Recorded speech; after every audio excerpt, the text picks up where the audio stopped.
ഞങ്ങൾക്കേ ഇച്ചിരി വീശിയ മീനുണ്ട് കേട്ടോ.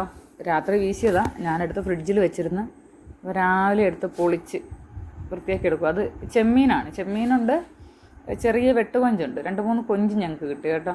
ഈ ചെമ്മീൻ സാധാരണ ചെമ്മീൻ നമ്മുടെ ഈ ആറ്റിലെ ചെമ്മീനല്ലേ, ഇത് കണ്ട് കായൽ ചെമ്മീനോ അങ്ങനെ അങ്ങോട്ടൊക്കെ പറഞ്ഞു, നാരൻ ചെമ്മീൻ എന്നൊക്കെ പറഞ്ഞ ചെമ്മീൻ. കാരണം ഒരു വെറൈറ്റി ആയിട്ടുള്ളതേ കണ്ടോ, കൊഞ്ച് കണ്ടോ. അതെ 2-3 കൊഞ്ച് കിട്ടും. കാരണം ഞാനങ്ങ് വെട്ടി ഇട്ട്, കൊഞ്ചിന് നമുക്ക് തിരിച്ചറിയാൻ പറ്റും. അതിന് കാലിന് നീളമുണ്ട്, അതിൻ്റെ വാലിനൊരു നീല പോലത്തെ കളറും ഉണ്ട്. പിന്നെ അതേ കണ്ടോ ഈ സൈസ് നാരൻ ചെമ്മീൻ, കുറേ ഇത് കടലിലെ ചെമ്മീൻ്റെ മോഡലങ്ങാന്ന് തോന്നുന്നു. എന്തായാലും കൊള്ളാം, അതൊക്കെ കിട്ടി.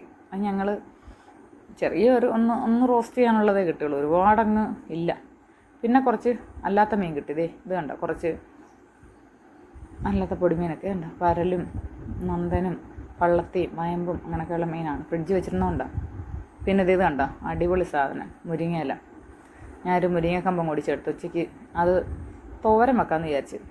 ഈ അവധി ദിവസമൊക്കെ പിള്ളേർക്ക് ഇതൊക്കെ വെച്ച് കൊടുക്കേണ്ടതല്ലേ, വെക്കേഷനല്ലേ. ഇതൊക്കെയാണ് ഐറ്റങ്ങൾ. ഇത് കണ്ടോ ഡ്രാഗൺ ഫ്രൂട്ട് ഞാൻ ഷെയ്ക്ക് അടിച്ചതാണ് കേട്ടോ. ഇത്രയേ ഉള്ളൂ.